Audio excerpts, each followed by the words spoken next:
HMS Hood and Prince of Wales plow toward the Bismarck and destiny.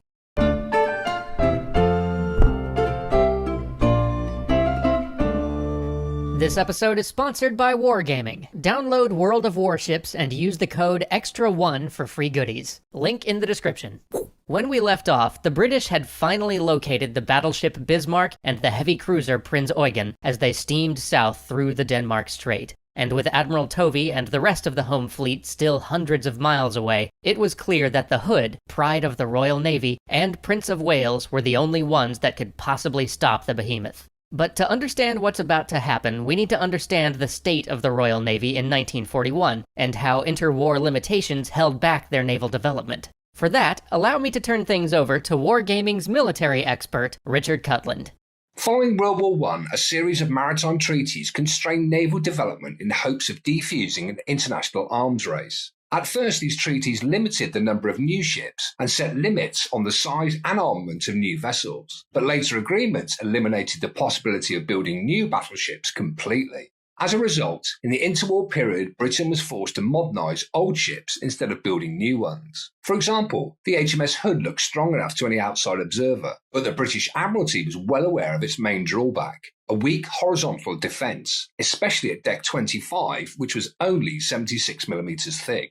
Plans to strengthen the horizontal armour had been developed back in 1927, but these works were postponed due to financial problems. In the end, they never happened at all, and this made the ship vulnerable to long-range plunging fire that fell directly down on its deck.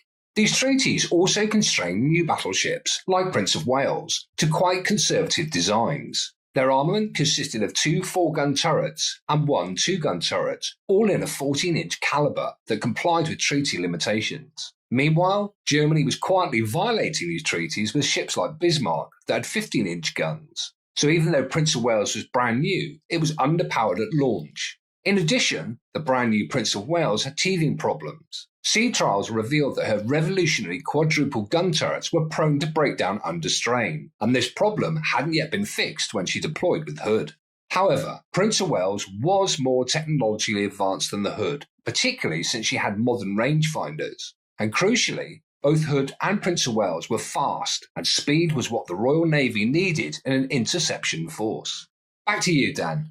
Thank you, Mr. Cutland. So that's the situation. The capable but vulnerable Hood and untested Prince of Wales are about to take on the largest and most modern warships on Earth. 24th of May, 0537 hours, the Denmark Strait. Our British sailors have gotten little sleep, knowing that they would intercept the Bismarck at dawn. On the Prince of Wales, civilian contractors have worked through the night repairing its turret guns, whose hydraulic systems are acting up. Most of the Prince of Wales crew are fresh recruits, and they're nervous, but the presence of the Hood stills their jitters. Just then, a lookout on Hood sees smoke on the horizon: the Bismarck and the Prinz Eugen. Admiral Holland sends a ciphered message to the rest of the fleet. From Hood, enemy in sight, am engaging. But Holland's running almost parallel to the enemy, the 4 ships converging slowly as they head southwest. That's no good. Not only does he need to get between Bismarck and the Atlantic, but the Hood's thin deck armor will be vulnerable to plunging fire unless he gets within 9 miles. By cutting a path directly toward the Germans, he'll close the distance as fast as possible and be harder to hit, but it'll also have his firepower since his rear turrets can't join the fight.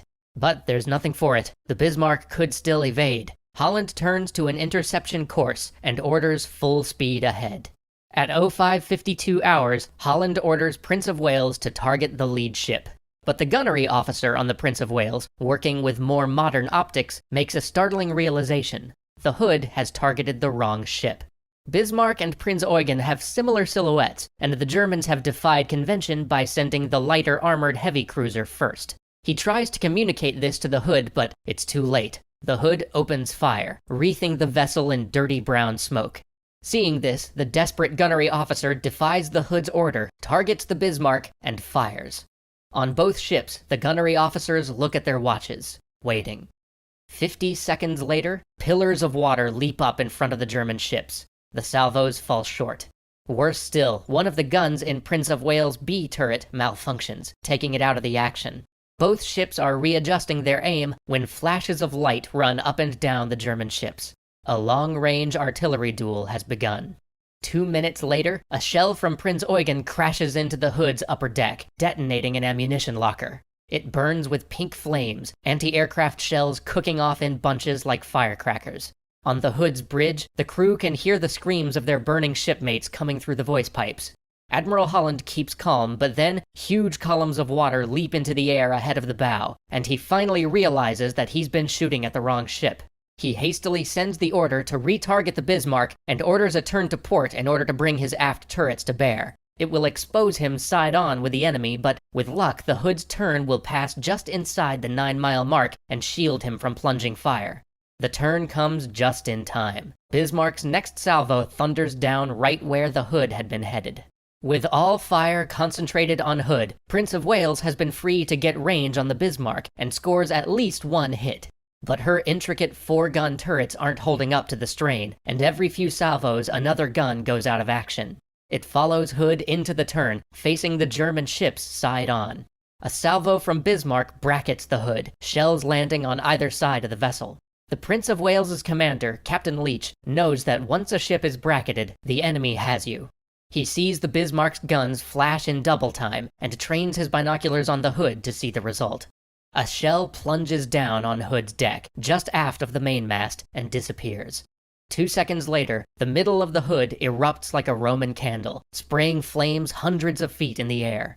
As Leach looks on, horrified, a colossal explosion tears the ship in two, the stern rising up out of the water as the bow sails forward under its own momentum. Yellow smoke blankets the carnage. In all the smoke, the Hood's bridge crew don't know where they've been hit, or how badly. Bodies begin raining down on the bridge, thumping off the roof and landing on the wings. From below, the helmsman reports through a voice pipe that the steering isn't answering. The ship begins to list, first to port, and then capsizing 45 degrees to starboard. There's no need for an evacuation order. The crew lines up single file at the port side hatch, waiting their turn to scramble out. The squadron's navigating officer stands aside, letting junior seamen go first. One crewman glances back. He sees Admiral Holland still sitting in his command chair, going down with his ship. Seconds later, the sailor steps off the Hood and into the freezing water of the Denmark Strait. Above him, he sees the majestic lines of the Hood, sinking in a V formation. A turret fires a last defiant salvo before it slips into the water. And then the suction pulls him under. On the Prince of Wales, Captain Leach orders an evasive maneuver to avoid colliding with Hood's rapidly sinking stern. It disappears underwater as they pass. Nothing remains of the Royal Navy's largest and most famous ship except a burning debris field. It is now one malfunctioning ship against two, and Leach has sailed right into the Hood's former position. The Germans barely have to adjust their rangefinders. But just then, a salvo from Prince of Wales straddles Bismarck. Leach nods approval. Now that Prince of Wales has the correct range, she can... Bang! One compartment below the bridge, the navigation officer hears a crash above him. He shouts into the voice pipe, asking if everything's all right.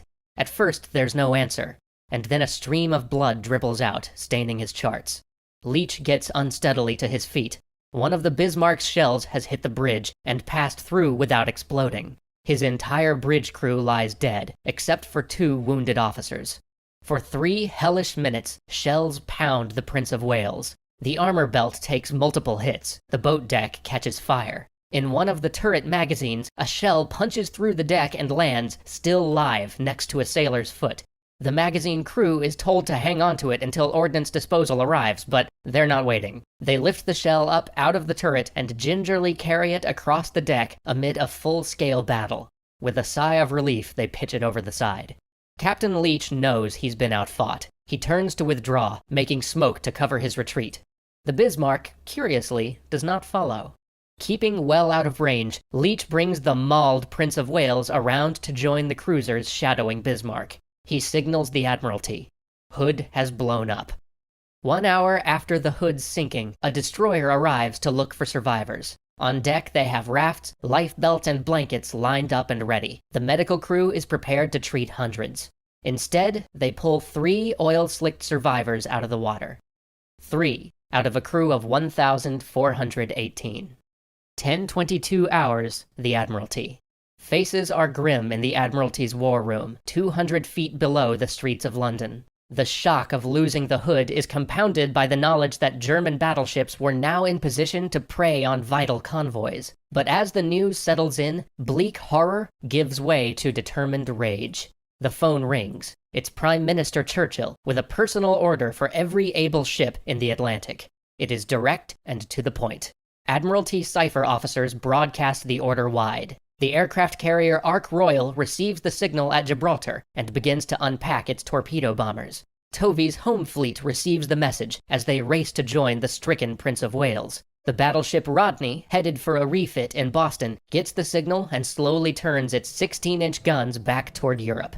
The airwaves are thick with this one message: sink the Bismarck. Sink the Bismarck. Sink the Bismarck.